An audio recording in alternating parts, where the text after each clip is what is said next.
All right, good morning, everyone. If you remember, yesterday we learned in Torah Or, the last essay in this week's Torah portion, which is called Kitisa, and it talks about this idea of half of a shekel.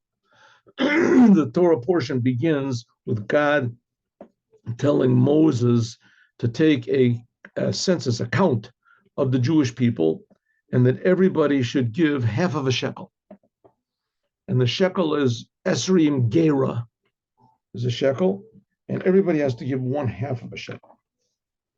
So, of course, the question immediately is, why do you have to give a half? Just say everyone should give 10 Gera, which 10 Gera is what everybody gave. Why stress the fact that it's half of something?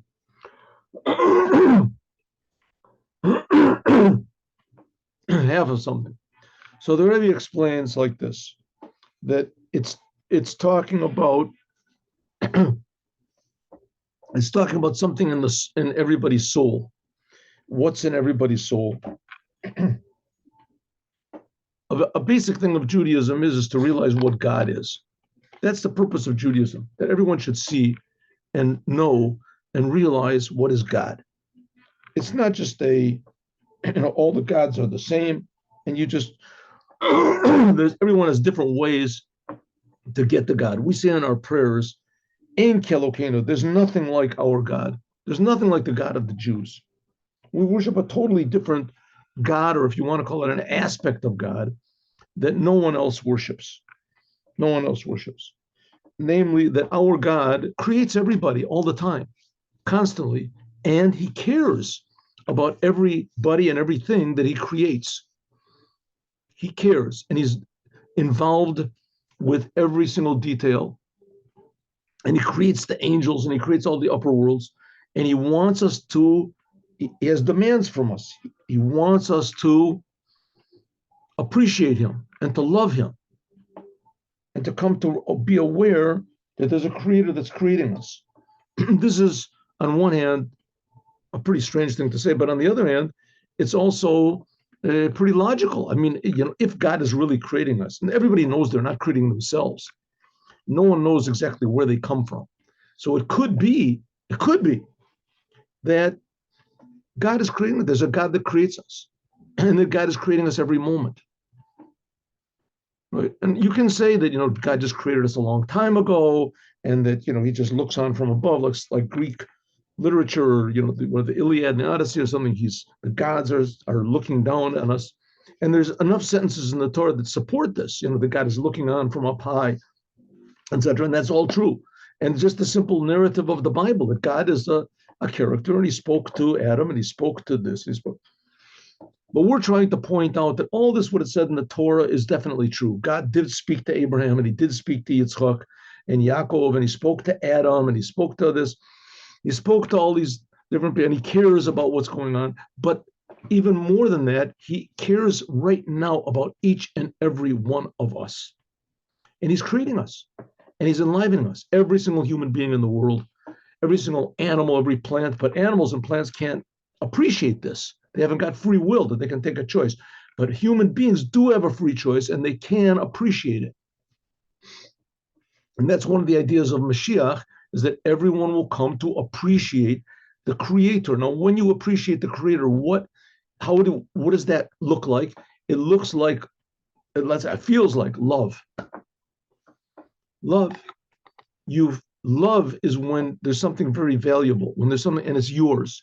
And the most valuable thing in the world is your life. And it's yours. And something even more valuable is the God that's giving you your life, and even more, that's creating you. Okay, the fact that you're being created, you can't sense. But the fact that you're alive, you can sense. You see, there's people that die, and you're not one of them. So you can come to this. Okay, so it says, there's two types of love of God. Two types of love of God. One type of love of God is that you have to do yourself. You have to sit and think about God. That is implied in the word in Shema Yisrael, ve'ahavta. You will, in Hebrew, the grammatical, how do you say, structure The future sense is the same grammatical structure as a command. That's what it goes. So ve'ahavta means you must love God, and the other one means you will love God. So the Rebbe explained to us the first one, right? What does it mean? You must love God. It's a commandment for us to try to love God. Now, of course, this is a very limited God, a love which is going to result, because how do you arouse this love of God? By thinking, or more exactly, by contemplating, by thinking very deeply and contemplating very deeply what is God, and the fact that God is creating not just me, but also the upper worlds. So there's all these angels and powers, and that's all these angels and powers. That's what all the other religions believe in, and that's pretty inspiring. They're pretty inspiring. That's pretty motivating. There's these upper powers or spirits or ghosts or whatever it is. And there's billions of people that believe in this. Billions. And even those that say that they believe only in God, right? They only believe in God, but still they believe that the world is separate from God, right? They believe the world is a separate entity from God. And they also believe that God doesn't care about every detail of the world. He's not creating every detail of the world all the time, and everything is important to God. So that's what Hasidic Judaism comes to teach us. And that's why the emphasis of Hasidic Judaism is always on Mashiach, especially Chabad, because Mashiach is going to make it that everyone in the world will see and feel their Creator. And this is called hitbonenut, thinking deeply. All we have to do is think. If you think, you'll come to the obvious truth. It's like, everybody has to think of the fact that murder is not good. Just take a simple example.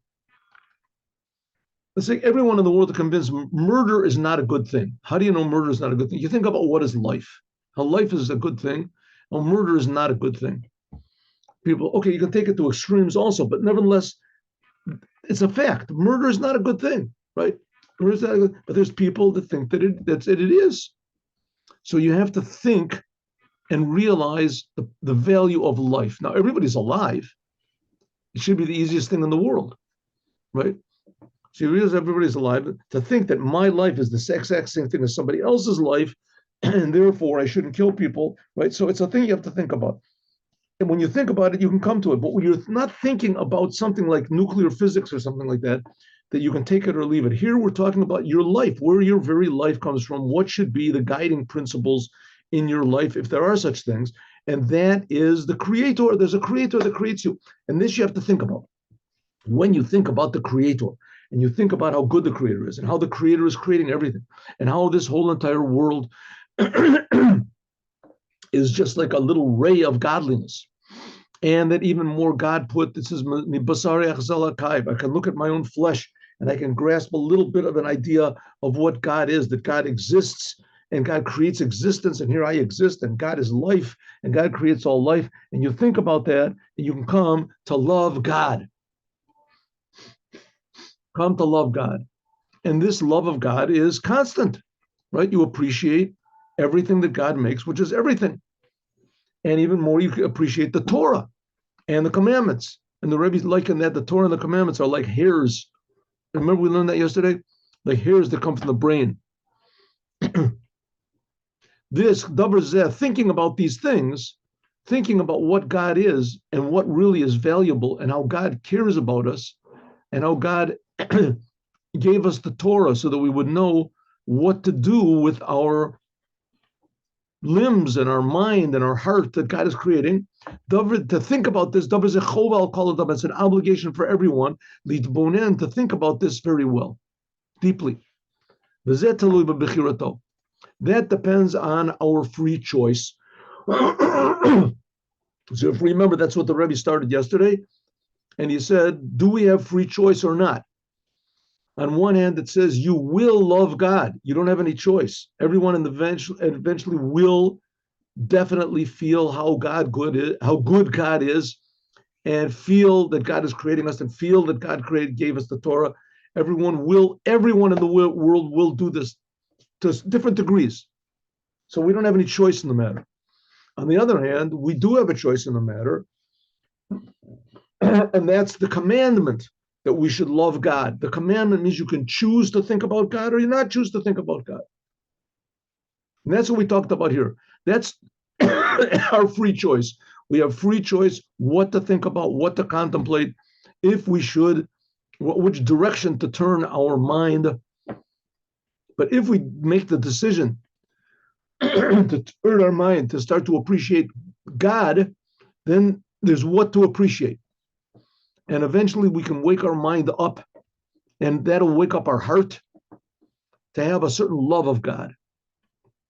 And this love of God, even though that we more or less produce it, in other words, it's us constantly choosing to appreciate God, and the other choice is constantly forcing us and calling us to think about how precious I am, and that I am God. And so God created us in his image, that how amazing I am, and I deserve everything, and I am God, and I want everything. That's the natural feeling. That people are selfish, people feel themselves. That's a natural. And this is constant, that you feel yourself and you feel that you are the boss. That's a natural thing, and that I can do what I want. And even the most religious people have this. It's called egotism, false egotism. Then God says this, but I say that. So therefore, this thinking about God, that depends on our will, and that's the first meaning of ve'ahavta, the commandment. We are commanded to love God, and you can take it or leave it. You don't want to do the commandment. That's the first meaning of ve'ahavta. Perish obey, the second explanation, the second definition of the word ve'ahavta, which is a promise. Ve'ahavta tashem lashon atid. It's atid level, that it's certainly going to happen. Memelo, automatically. Who bechinas ahava rabba. This is a different type of a love.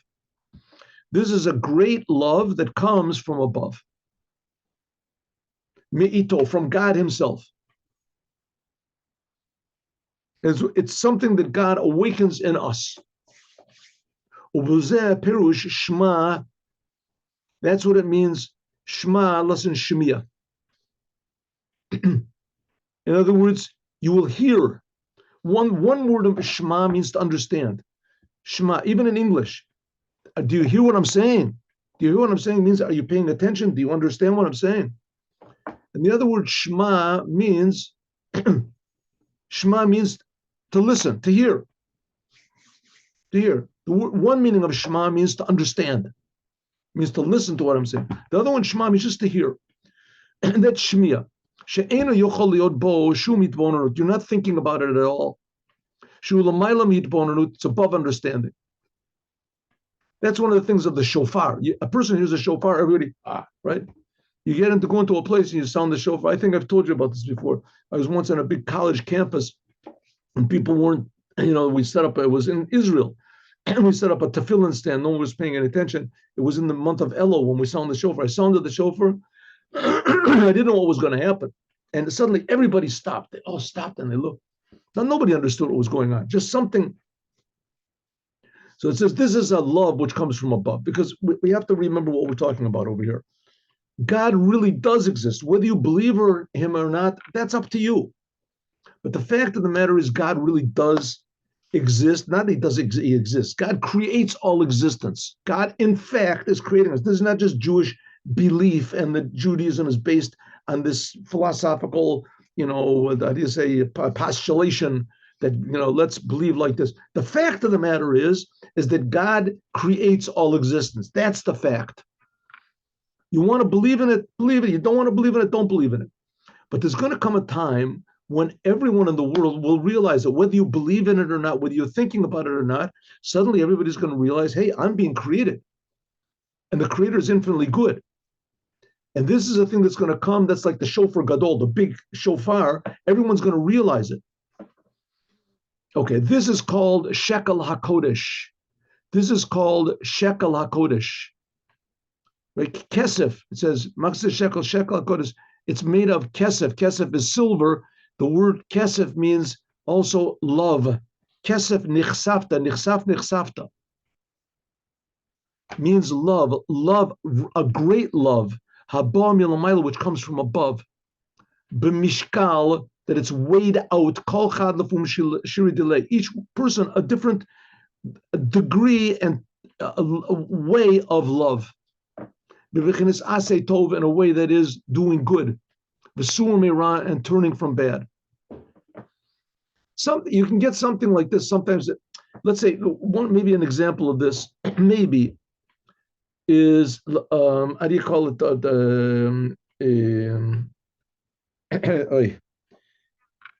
Is the word skipped my mind. Anyway, when you're loyal, you're loyal to your country, all of a sudden words go out of my mouth. All of a sudden, a person is loyal to his country, right? I am a citizen of, Mexico. I remember me and my wife, we went to Mexico. My wife wanted to travel around, went to Mexico. We went to this big sort of outdoor show, and it was very nice. And then some guy came riding in on a horse carrying the Mexican flag, and the whole crowd went berserk. And we are Mexicans. We really are. That is our identity. Patriotism. Oh, that's the word. That's a simple word. Patriotism. I am a Mexican. I was born a Mexican. My feet are on Mexican soil. I am breathing the Mexican air. That is me. I am, and my parents are Mexican. Mexico. And it was realizing the reality, the immense, amazing reality of this fact that I am enclosed and enveloped and embraced by Mexico. And that was, that's right. The Germans did it, and everybody has their nationality when the anthem is played and its flag goes up. Everybody stands up, and there's goose pimples all over. You feel this is it. And people have given their lives for this thing. Okay, because the fact of the matter is these places really are real, but they're not that real. I mean, France wasn't there from the beginning of the world, and the French flag certainly was not. And all these places, they're made up, but still, it's a thing that sort of encompasses you, and you are standing on this, ground. I mean, it wasn't always called Germany, and it wasn't always called England. It was always called something before the Saxons came along, or whoever. But nevertheless, you are inside of something, and it's real. It's a certain real. Well, the fact of the matter is that we are all encompassed and etc. and standing on the land of the Creator. And we're being created by the Creator. And that's a fact. That's a fact. And if we feel a loyalty to our country just because we're in the country, and the country was just made up, 1,000 years ago, wherever it was made up. And here, God is before time, and God is creating us. When we feel this, it's an amazing thing. It's an amazing thing. And it's a thing you can't understand. It's another thing you can't understand. So on one hand, you can teach children in school about patriotism and about this, right? But on the other hand is when a person realizes, yes, this is it, my country, this is my place. The same thing is, so we have to say lahavdil. When you feel that you're being created and how much God loves us, this is a thing which is incomprehensible. The first type of love, that's comprehensible. That's understandable. But it's understandable. You think about God, you think about something must be creating me, you think about it, you come to realize, yes, it must be true, God is really creating me, and et cetera, and et cetera. And that's amazing. You come to love God with a real love. But the second is incomprehensible. You can't understand it. You can't understand it. It's just a fact of the matter, right? That's something like I was saying, like the loyalty to your country. It's something but here's loyalty to something that's real, not like your country that's just an invention. This is loyalty to something incomprehensibly real. God is really creating us. God really creates all the world. He creates all the upper worlds. He creates all this is up, but even more that you can understand. But here's something you can't understand. God is creating me. And this awakens up a tremendous love. Shekel HaKodesh, nichsaf, that this is a love that comes from above. Mishkal, everyone according to his nature and his ability. God gives it to everybody. That automatically you want to do good and you want to turn from bad. You realize that the Torah is true and you want to serve the Creator just because no reason whatsoever. liot betachlis, liot, sorry, that you're doing good and turning from bad is the ultimate good and bad you can do. Your whole being is just devoted to God. That's what it means over l'socher. That's what it says over l'socher, that money is over l'socher means it's acceptable money. Here, let's see here. Let's look at the original sentence. Zayd, no, it says, max is a shekel. This is what you have to give. Okay, let's take the sentence from the beginning. This is what you should give anyone who goes over the counting, half of a shekel in the holy shekel. Esrim gera, it says 20 gera is a shekel. You have to only give a half of that. Truma l'Hashem, and then it says after that, over l'socher. Over l'socher means it's acceptable in business. It's acceptable. Everyone accepts this coin. In other words, don't give your properties or anything of the value. Give a coin. It says that's what it means. 1 second. That's what it means. That's what it means. Arba meos shekel. 1 second. That's what it means. That's what it means. Arba meos shekel. Shekel kesef. That was with Abraham. Abraham. That's how much Abraham paid for the land of Hebron. 100 coins of shekel kesef. That's the 400 worlds of love that are going to be revealed to everyone in the future.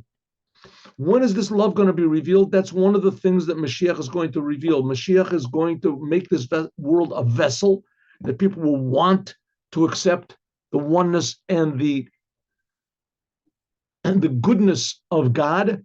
Everyone will want to feel the Creator. And when that happens, then the Creator will actually do something and make the world a whole sort of new creation.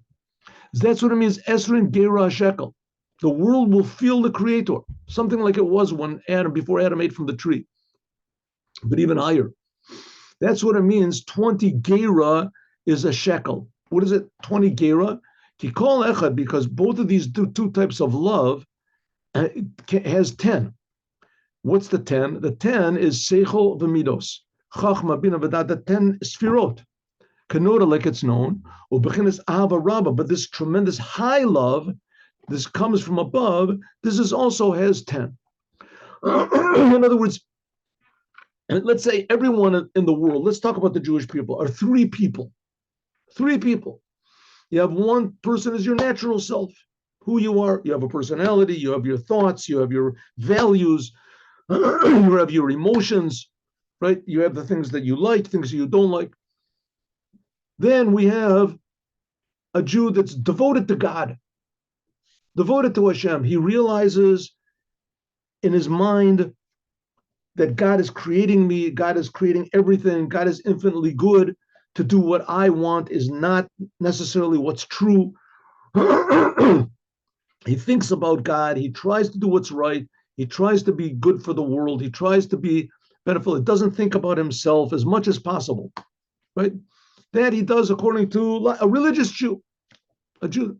And then we have the third type of a Jew. That's the type of a Jew that's going to be in the future, in the time of the Mashiach. And there's certain people like Rabbi Shimon Bar Yochai that also get this, that a person feels for sure that all there is God and that he's being created every single instant by God. And everything he does, says, thoughts, thinks, feels, is aware of, is just godliness, because that's the truth. That says, if so, there's two types of human beings, each one of us, that love God. One that loves God according to our understanding, and one that loves God according to God's understanding. Each one has 10 aspects of personality, because a person has 10 aspects. That's a person. So there's 2, people inside of each one of us that love God. Each one of us there's 10 aspects of each one. That's what it means, Esrin Gera Shekel. That's what it means that it's 20 Gera is the shekel. A whole 1 shekel, and there's a whole complete way of serving God is 20. Both your logical way of serving God and above logic. B'zeu ki tisad rosh b'nei Yisrael. That's what God is telling Moses. Right? In addition to the simple meaning that everybody, you want to count the Jewish people, take a half a shekel from everybody. That's a simple meaning. You do it. God said to do it, you do it. Now we're understanding the spiritual reason behind that and how it's relevant to us each and every moment. That's what God is saying to Moshe. Kitisa, when you lift up, when you count, Rosh, the number, the heads of the Jewish people, leave Kudayim, for their numbering. Hainu Nishamos, these are souls that they're called Rosh, this is the head.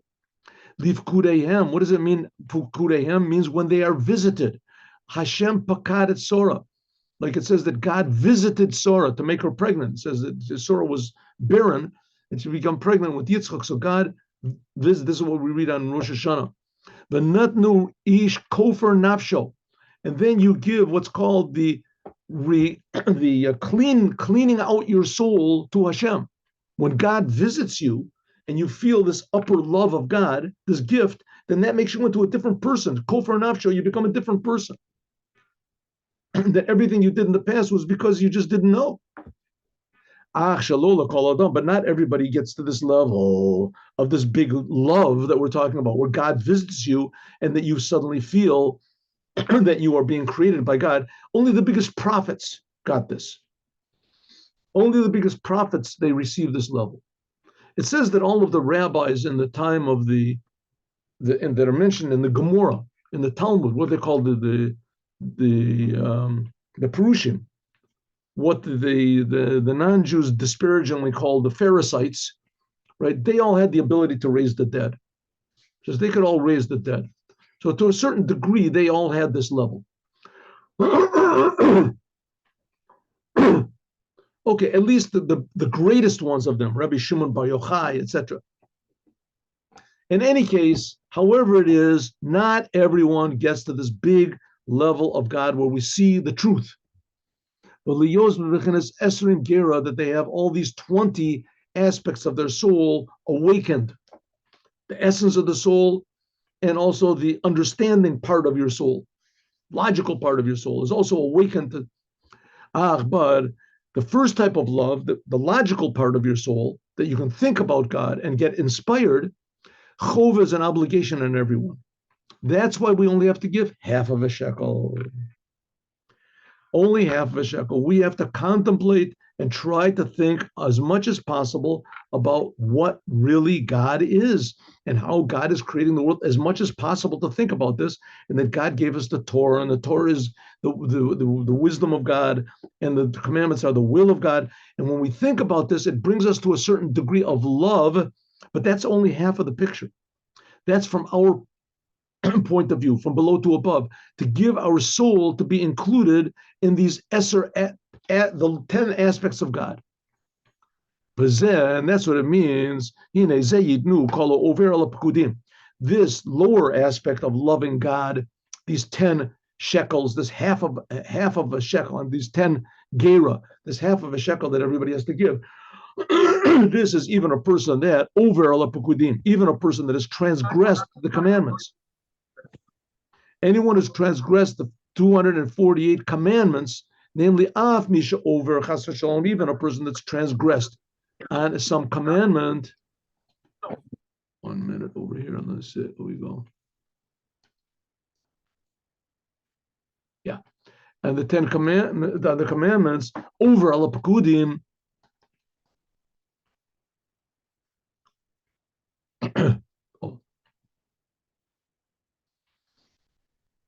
Over al pekudim, even a person that transgressed on the 248 commandments, I know af misha over al eza mitzvah, even if you've transgressed a commandment or two or more, chova alav, nevertheless, everyone has the obligation to give your half of a shekel. What is your half of a shekel? The 10 powers of your soul to think about God, contemplate. Is all this that we've learned, is it true or is it not true? Right? Think about it. You have an obligation. It's bechira that is in your free will. You can make the choice. As it should be bechira. I'm sorry. Again, chova litein machzeh shekel bechinas eser, his 10, in a way of the first type of love, First type of great love that we said, which comes from your logic and your understanding, that's the Maxis Shekel Truma Lashem. So what did the Rebbe explain? Why we have to give half of a shekel? Said the Rebbe, really the fact of the matter is that one whole shekel is these two types of love. One which comes from you, that's the 10 aspects of your soul, and the type that comes from God. That's, so to speak, the 10 aspects of God. That makes 20. But we can't always get this gift of the 10 aspects of God coming into us and revealing to us. We can't have it, even though this is what's going to happen when Moshiach comes. It says, but for all meantime, we have to give our half, our 10 gera, our half of a shekel. One full shekel is 20, half of it is 10. That's what we have to give. Wonderful. That finishes this mimer today. Now let's do a little bit of the end of a mimer over here from Torah Or. Here, let's see if we can get this here. 1 minute, stop. No, it doesn't stop. Here we go.